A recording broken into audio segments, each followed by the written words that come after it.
Assalamualaikum warahmatullahi wabarakatuh. Salam sejahtera untuk kita semua. Perkenalkan, nama saya Adip Rahmat, mahasiswa program studi S1 PJJ Manajemen pada Universitas Cyber Asia. Pada video ini, saya akan mempresentasikan materi tentang konflik dan komunikasi dalam organisasi. Dalam dunia kerja, konflik dan komunikasi merupakan dua aspek yang saling berkaitan. Keduanya bisa menjadi hambatan, namun juga bisa menjadi alat untuk mencapai perubahan positif, tergantung bagaimana organisasi mengelolanya. Oke, kita lanjut aja ke materinya. Konflik dalam organisasi seringkali tidak terjadi secara tiba-tiba, melainkan dipicu oleh berbagai faktor yang berkaitan dengan dinamika organisasi itu sendiri. Yang pertama adalah perbedaan kepentingan dan struktur kekuasaan.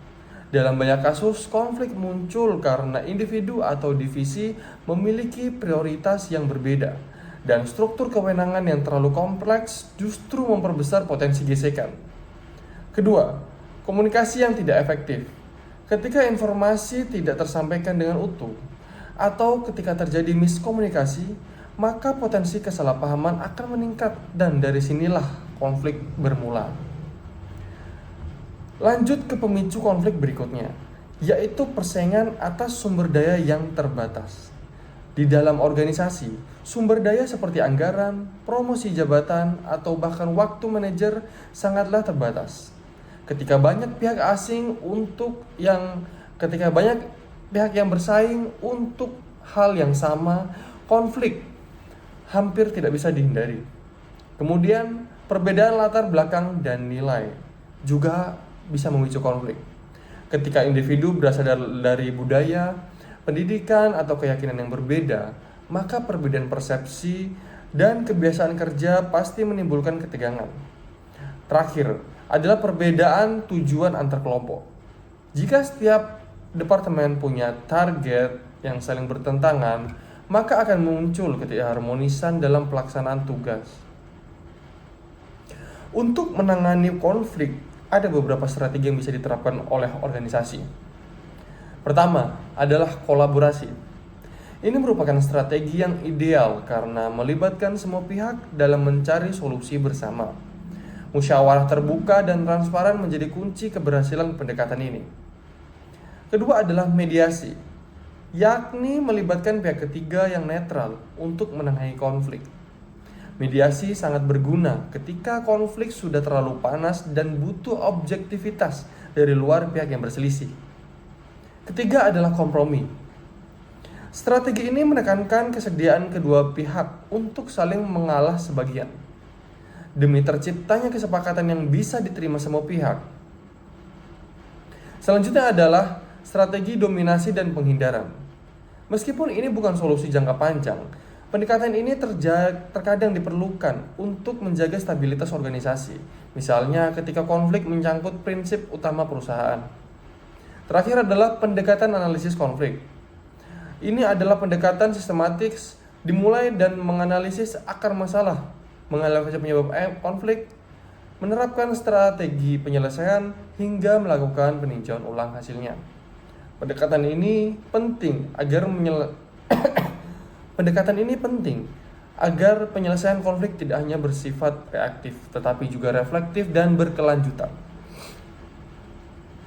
Komunikasi yang baik merupakan kunci untuk mencegah konflik.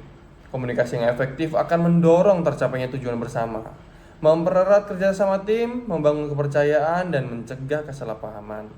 Lebih dari itu, komunikasi yang terstruktur akan memperkuat budaya identitas organisasi, serta mempermudah proses transformasi dalam jangka panjang.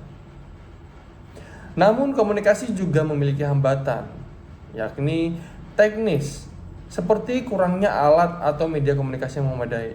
Semantik, yaitu penggunaan istilah atau bahasa yang tidak dipahami oleh semua pihak. Personal dan emosional, misalnya karena emosi yang tidak stabil atau kurangnya empati. Budaya, di mana perbedaan nilai dan norma menimbulkan bias komunikasi. Arus informasi, terlalu banyak atau terlalu sedikit informasi serta penyampaian pada waktu yang kurang tepat, juga bisa menimbulkan masalah. Semua hambatan ini harus dikenali agar bisa diminimalkan dalam aktivitas organisasi setiap hari.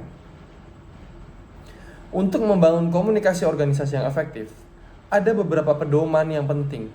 Pertama, adalah membangun komunikasi yang terbuka dan transparan, termasuk menyediakan saluran komunikasi dua arah yang mudah diakses oleh semua anggota organisasi. Kedua, organisasi harus menyediakan kepelatihan keterampilan komunikasi, seperti teknik mendengar aktif, cara memberikan umpan balik yang membangun, dan peningkatan empati. Ketiga, pemilihan media komunikasi yang sesuai, di mana setiap pesan disampaikan melalui saluran yang tepat dengan mempertimbangkan audiensinya. Selain itu, penting juga untuk mengelola pemberdayaan budaya. Organisasi multikultural harus punya strategi komunikasi yang inklusif dan peka terhadap latar belakang karyawan. Kemudian, perlu dilakukan evaluasi komunikasi secara berkala untuk melihat apakah saluran dan pesan sudah berjalan sesuai tujuan. Terakhir, organisasi harus mengatur arus dan waktu penyampaian informasi agar pesan tidak menumpuk dan atau datang di saat yang tidak tepat yang dapat menimbulkan miskomunikasi. Kesimpulannya, konflik memang tidak bisa kita hindari dalam organisasi. Tetapi konflik bukanlah hal yang negatif jika dikelola dengan baik. Melalui pendekatan kolaboratif, kesadaran dan perbedaan dan komunikasi yang efektif, konflik justru bisa memicu perubahan dan inovasi. Komunikasi yang terbuka, pemahaman lintas budaya, dan kemampuan bernegosiasi akan membantu organisasi menjadi lebih adaptif, dinamis, dan produktif. Sekian presentasi saya. Saya harap saya dapat menyampaikan dan dapat menambah wawasan kita semua. Saya Dip Rahmat, saya undur diri. Wassalamualaikum warahmatullahi wabarakatuh.